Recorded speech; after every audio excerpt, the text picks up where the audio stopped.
My God, it took forever for this to happen, but we finally got some honesty from someone associated with the NBA.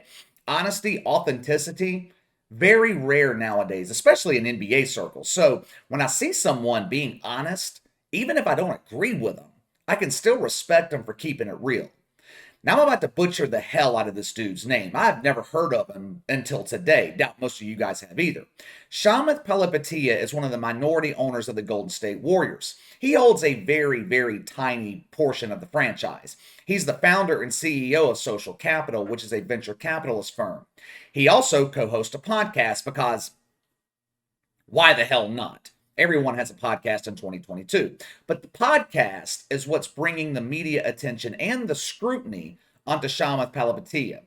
You all know by now what's going on in China with the Uyghur Muslims. They've been rounded up into concentration camps. They're being tortured, being forced into slavery. In some cases, they're even being murdered. Hell, the human rights violations are endless. Pick a human rights violation, the Chinese government, they're guilty of it. Now, the NBA receives more criticism when it comes to China than any other company in America, except for maybe Nike. The NBA has deep business roots in China. So do NBA players. They make a lot of money over there. Seems like every week, someone is blasting the NBA for their business dealings with China. Politicians like Ted Cruz have been vocal about it. Me, Outkick, Fox News. We have all been critical of the NBA when it comes to China. Apparently, this bothers Chamath Palihapitiya. Over the weekend, he removed the curtain that the NBA has been hiding behind. This dude was brutally honest. Listen to what he said about the Uyghur Muslims over in China. Nobody cares about. Nobody cares about what's happening to the Uyghurs. Okay, you bring it up because you really care, and I think that's nice that you care. The rest of us don't care.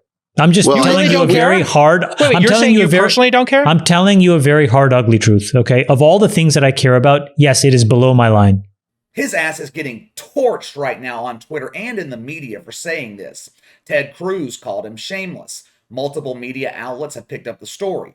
How dare he say we don't care about what's happening to the Muslims in China? This reaction is what I expected it to be. It's the typical reaction from people when they hear the truth. The truth hurts. Oftentimes, the truth is ugly. Chamath Palihapitiya was telling the truth. The NBA does not care about what's happening in China. They don't care. I agree with him. They don't care. If they did, they would stand up to China and do something about it. They would bring awareness to the issue. They would condemn the Chinese government. Instead, the NBA pretends like nothing is wrong. We value our relationship with China. What is a Uyghur Muslim? I've never heard that term before.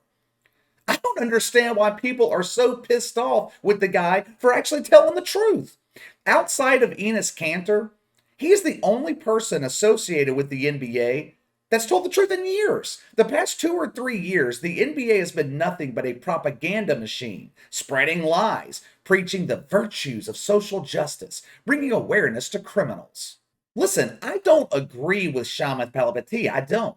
The NBA doesn't give a shit about China. Yes, I agree with him there. But the blanket statement that no one cares about it, I don't agree. There are millions of people here in America who really care about it. Now, he said we need to clean up our own problems here in America before trying to fix issues in China. He brought up the economic impact of China potentially invading Taiwan. He brought up the myth of climate change. He mentioned the broken healthcare system, all real problems. But besides climate change, of course. They used to call that global warming. They had to change the terminology because people quit believing the bullshit. It also used to be called nature, because that's what the earth does. It naturally goes through periods of heating and cooling itself. But anyway, getting off topic here. What he said wasn't necessarily wrong. We may disagree about the issues, but he's right. We do need to take care of our own house here in America first before we can take care of everyone else. But that doesn't mean you ignore what's going on in China. It doesn't mean we just sit here and pretend it's not happening. I mean, I know that's the NBA strategy, but they continue to get blasted for it. Look, let's just be honest here. Politically, this dude's a lunatic, okay? On the same podcast, he questioned whether genocide was actually happening in China.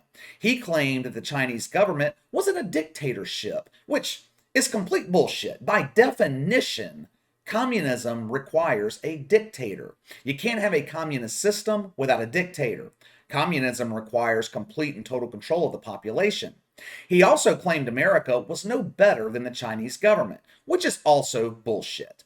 Because of American capitalism, this man's made billions of dollars. Can't do that in China. He's also part owner of an NBA team. Can't do that in China. He has the right to go on his podcast and be 100% wrong with just about everything that he says. Can't do that in China. Politically, I don't agree with Chamath Palihapitiya on anything. We're as far apart as you can get on the political spectrum. But I can at least respect him for having the courage to say it when no one else associated with the NBA will say it. The NBA doesn't care what's happening in China. We all know it. They just won't admit it. Now, I would be shocked. I would be shocked if there were any repercussions for this. Now, if he had said no one cares about Jacob Blake or George Floyd, he would have been forced to sell his shares with the Warriors before the words left his mouth. Can't have that in the NBA. But what he did here, like I said, he pulled back the curtain. He admitted what we've known all along. Now, the Warriors have already released a statement trying to distance themselves from him. He doesn't have anything to do with this franchise. He has no involvement with the day-to-day operations. Matter of fact, this is the first time we've ever heard of him. We forgot he bought a small portion of the team. The Warriors don't care about what's going on in China. The players don't care. The NBA doesn't care. I just wish more of them would admit it. Just admit it. I'd have a whole lot more respect for Adam Silver, LeBron James, if they came out and said, we don't care about what's going on in China. They make us billions of dollars. We're going to continue to ignore it. Okay, great. But don't come at me next week whining and complaining about mythical human rights violations here in America. You can't not care about the people in China, pretend it doesn't exist, then tell us how bad we are here in America on violations you're just making up. Now, even though this dude's out of his mind, I like his honesty. We need more of this. Quit hiding behind social justice phrases. We need equality, end racism, inclusion for all. Stop. Just stop.